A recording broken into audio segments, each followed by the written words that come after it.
burning with frustration. This is a hot one.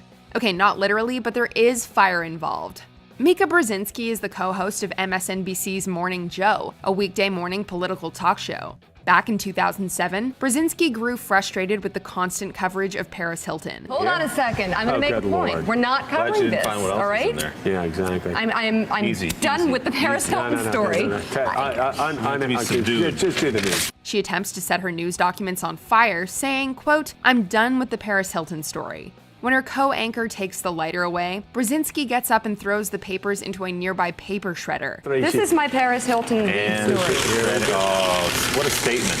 That is a statement about the state of journalism in our country. You have changed the world, Mika Brzezinski. How can you give us... At least my world. When reflecting on the moment for a 10-year anniversary special, co-anchor Willie Geist called it, quote, a symbolic moment for the show, in that Brzezinski was refusing to air and discuss such trivial matters of celebrity. This is the way things have sort of been done. These are the things you've seen talked about in the morning. Yeah. They're literally going into a shredder and we're starting something new. Yeah, and I'll tell you, Mika, Mika got called to the front office and they were going to yell at her.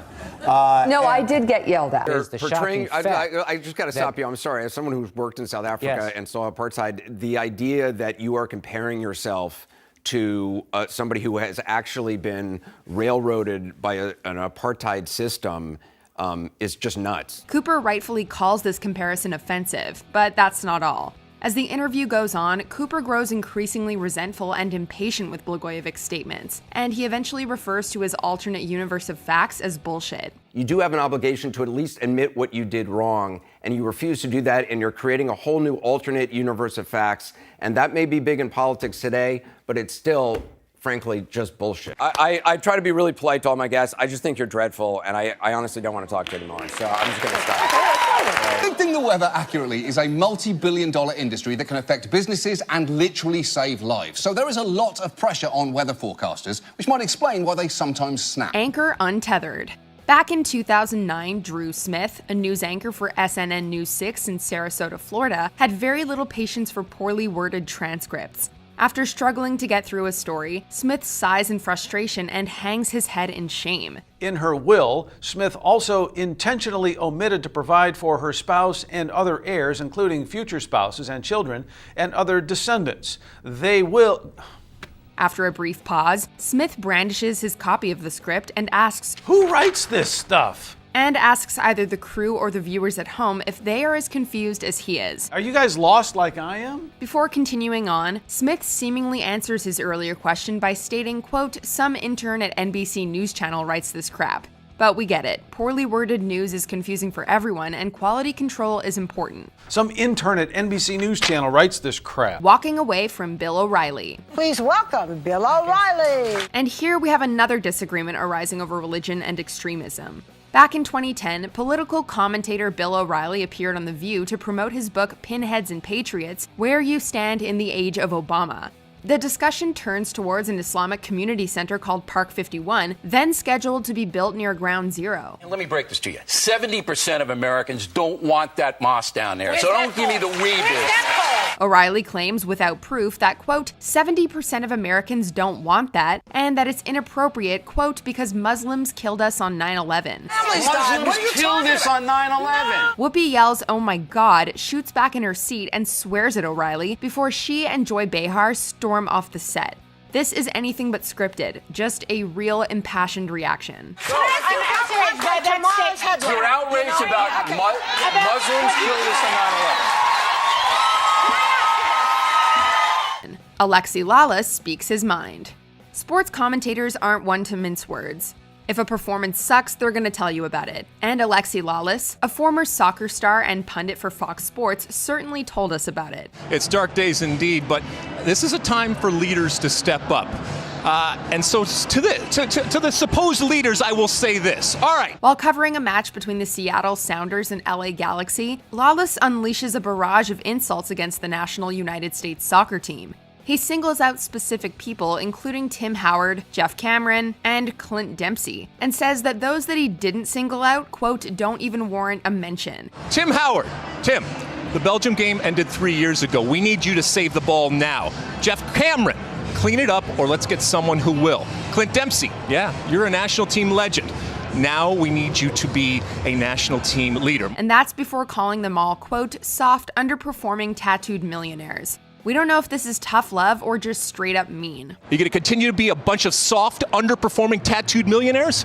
You are a soccer generation that has been given everything. You are a soccer generation who is on the verge of Jim Ryan versus Dick Oliver. This legendary argument took place on July 19th, 2001. Good Day New York anchorman Jim Ryan is watching a report from Dick Oliver on a landlord-tenant dispute. It's pretty normal, everyday stuff, until it isn't. All right, it's back to you, Jim. Ollie, don't let her go away. What, does she have a response to that? Is she still there?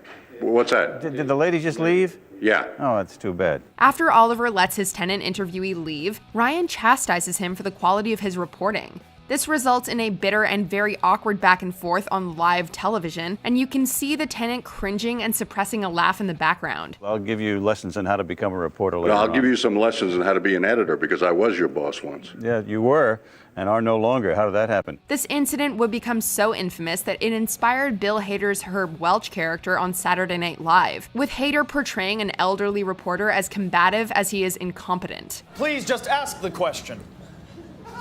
Who started this thing? Well, a couple of us actually started. Spill the beans. Mike Tyson blows his stack. Back in 1992, Mike Tyson was sentenced to 6 years in prison for the rape of 18-year-old Desiree Washington. This topic was brought up years later in 2014 when Tyson was visiting Toronto's CP24 news channel on a promotional tour after meeting with the city's then mayor Rob Ford. First time probably in the history of Toronto where the mayor is bigger than the whole city. You know, he's the biggest celebrity than everybody in the city. Everybody wants to see the mayor. And he's a really dynamic character. News anchor Nathan Downer broaches the idea that the mayoral meeting could possibly have interfered with Ford's election race, as Tyson is a convicted rapist. I don't have no comment to that, you know, because it's negative and you're being negative. And I met the mayor, right, and nothing they can do about it. And Tyson is not happy. He initially responds in a seemingly controlled manner before utterly and profanely losing his composure multiple times, eventually calling Downer, "It's more nerve-wracking for me to hear us talking to a rat piece of shit like you." Come on, Mike. Downer reminds Tyson that they were on live TV, but he doesn't seem to care, like, at all. We're gonna wrap up this interview. Thank you for coming in. Let me talk, Carol.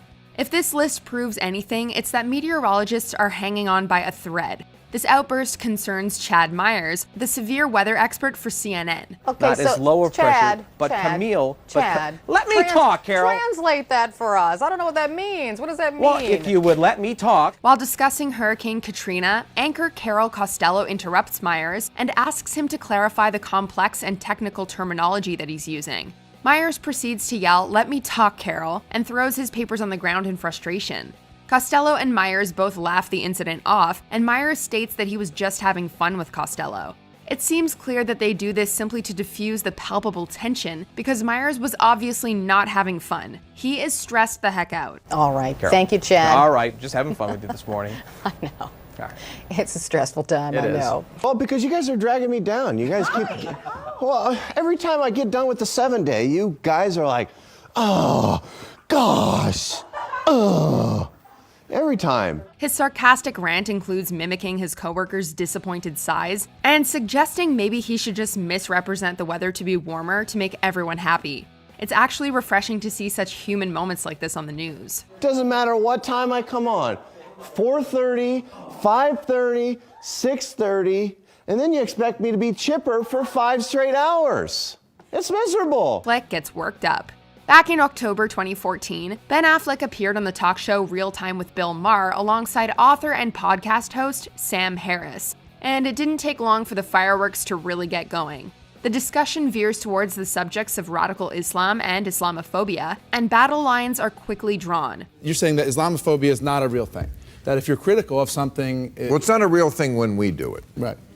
Well, no, it really isn't. I'm not denying that certain people are bigoted against Muslims as people, and that's a problem. Big of you. But why are you so hostile about this concept? It's gross. It's racist. Maher claims that Islam is the only religion that acts like the mafia, and Harris says that Islam at this moment is the motherlode of bad ideas. The Oscar winner then goes off on the two men, calling their assertions gross, racist, and ugly things to say. All this while sitting back in his chair in frustration and muttering "Jesus Christ" under his breath. So suffice it to say, he didn't agree with their opinions. Say, You well, they're criticize the Filipinos. people who were doing it, not the Philippines. You know what I mean? Well, what if the people who